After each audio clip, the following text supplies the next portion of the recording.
I'm going to go through some examples of conditional statements and how to write all the other statements that go with it. So it says, if it is raining, then we will not practice outside. So we're assuming that that's sort of, maybe we're saying that that's a track rule. No. It probably isn't, but in some places it might be. If you're living in Arizona, maybe they have that rule. Okay, so we're going to write the inverse first. The inverse, you keep the same order, but you put nots in both parts. So you'd say, if it is not raining, then we will. So if we're going to say not, we would just change it to we will practice outside. Okay, so that's the inverse. The converse is just taking the original statement. You don't change anything except switching the if and the then. So the converse would say if we might have to change the tense of your verbs to make it work. So if we are not practicing outside, then it is raining. So we just switched these two pieces, the if and the then part, but we didn't change anything else. And then the contrapositive is where you put both of them together. We switch the order and we negate both of them. So we would put if we, meant to write we before are. If we are practicing outside, then it is not raining. Okay, so does that all make sense? So the inverse, you just put nots on both of them. The converse, you switch them. And the contrapositive, you switch them and change them. Okay. So these two are supposed to be always logically the same. Sometimes the other two will. So if it is not raining, then we will practice outside is not necessarily true. Because if it is not raining, you might be like you're actually at a meet, or it might be like a Sunday and you don't have practice. So just because it's not raining doesn't necessarily mean that you won't practice. I don't know. It's just different things. If we are not practicing outside, then it is raining is not necessarily true. I guess that's the one I was actually thinking. So if it is not raining, then we will practice outside. Not necessarily true. This one's not necessarily true. So these are the ones that are logically always going to be the same. These actually are considered to be logically the same. In this case, if the first one was true, then these would be not necessarily true. Okay, so let's do a math one. If x squared equals 16, then x equals 4 is a solution. That is true. We'll just kind of check that off because 4 squared is 16. So if we write the inverse, we would say if x squared does not equal 16. So to say does not equals, we put a slash through the equals. Then x equals 4 is not a solution. Does that make sense? Which isn't necessarily true. You could have x squared not equal 16 and still have 4 as a solution, because it could be something else. All right, the converse, we just take the original and switch the if and then. If x equals 4 is a solution, then x squared equals 16. And in the contrapositive, we mix them up. So we would say if x equals 4 is not a solution, then x squared does not equal 16. So this is the one that logically falls. These are supposed to be logically always the same. Anyway.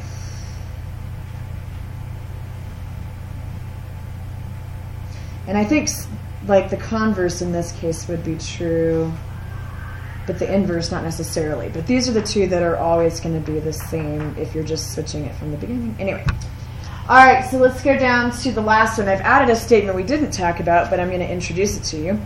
So it says if a closed plane figure has 3 straight sides, then it is a triangle. Okay, so closed means you don't have any open sides. Plane means it's flat. 3 straight sides, it's a triangle. So the inverse, we just put knots on there. So if a closed plane figure does not have 3 sides, then it is not a triangle. I am going to fit it in there. So you just make both of them the opposite. Okay, what do we do for converse? Switch the if and the then. So how would we word that? If it is a triangle, then it has. So if it, so we might use some of the wording from the beginning part. If a closed plane figure is a triangle.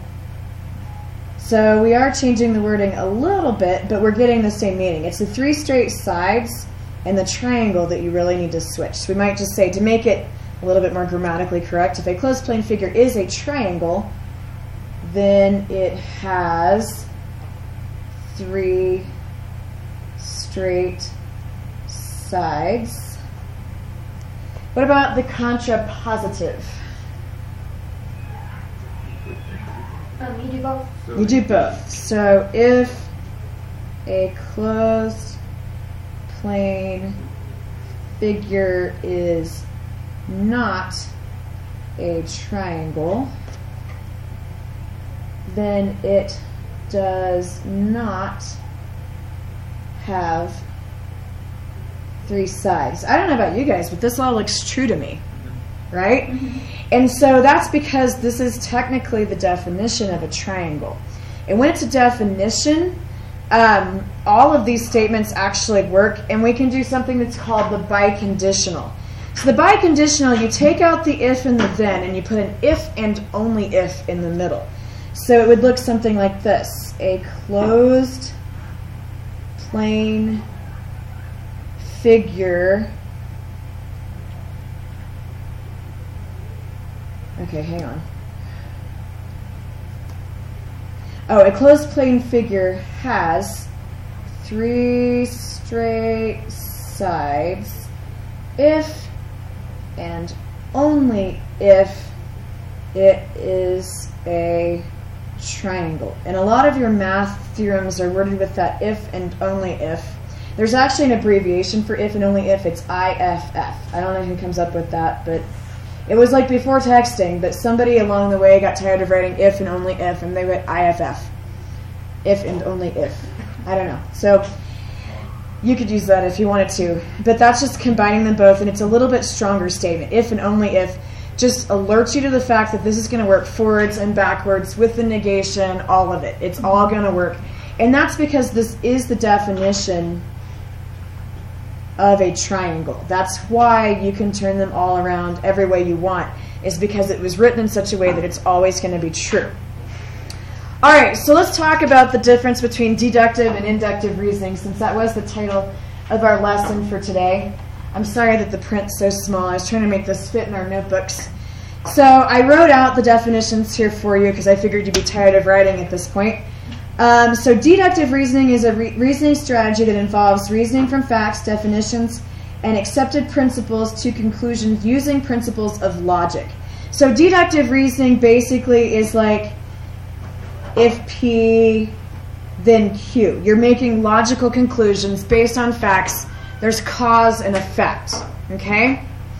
And there's something that your book's going to talk about called modus ponens. I don't speak Latin. I looked it up. And it's Latin for mode that affirms. I don't know why I have italics and over here. It shouldn't be there. And what it basically is a fundamental principle of logic. If an if-then statement is true in general, and then the hypothesis is known to be true in a particular case, then the conclusion is also true in that case. The first time I ever saw this, I thought, well, duh. But it's just kind of getting you used to the idea of logic. So here's an example with a known fact. If you get a 90% or higher in math class, then you will have an A in math class. And this is just taken from the LCCS grading scale. So if you are given that you got a 93%, basically that means that the if part of this statement is true. And so your conclusion would be you get an A in math class. Okay? So if the if part comes out to be true for a particular case, logically the then part is true. And I think we do this without thinking about it, but this is just making us think really deeply about logic and how these if-then statements work. Okay, I threw in a math example. Known fact, if an angle measures less than 90 degrees, then it is an acute angle. This is just the definition of an acute angle. So if we're given the angle A measures 112 degrees, It's not a acute. yeah, right. So it's not getting the if part, so that means that the then part will logically not be true. So we can do the conclusion that angle A is not acute. So I kind of threw that in. This is stretching a little bit what they had in the beginning, but I figured you guys would be able to roll with this. It's pretty straightforward. All right, so now we're going to talk about inductive reasoning. Inductive reasoning is what people do when they're using the scientific method and you do all of your tests, and you test, and you experiment, and you experiment, and you experiment. So inductive reasoning is a reasoning strategy used to discover general patterns or principles based on evidence from experiments or several cases. So here's an example. Megan, I'm sorry, you got thrown in here. Megan drove a Mustang to school every day so far this school year. So if that was our observation before we came to school, our conclusion about what Megan would drive to school today is that she will be driving a Mustang. So she will drive a Mustang today. And then if she showed up in an old beater, we would think, oh, and it wouldn't quite fit. So you can't prove things through inductive reasoning, but it's like you're making observations and seeing what's happening most of the time and looking for patterns. So here's a more mathy example.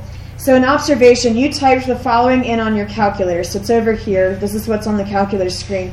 5 to the 0 powers 1, 2 to the 0 powers 1, 0.75 to the 0 powers 1. And determine that any number raised to the 0 power is 1. So then our conclusion about 15 to the 0 power would be that 15 to the 0 power is 1. So this is using patterns. This is inductive reasoning. Deductive reasoning, you have cause and effect. There's an if and a then. Inductive reasoning, you're just looking at the patterns and assuming that a pattern that has happened in the past will continue in the future. Okay.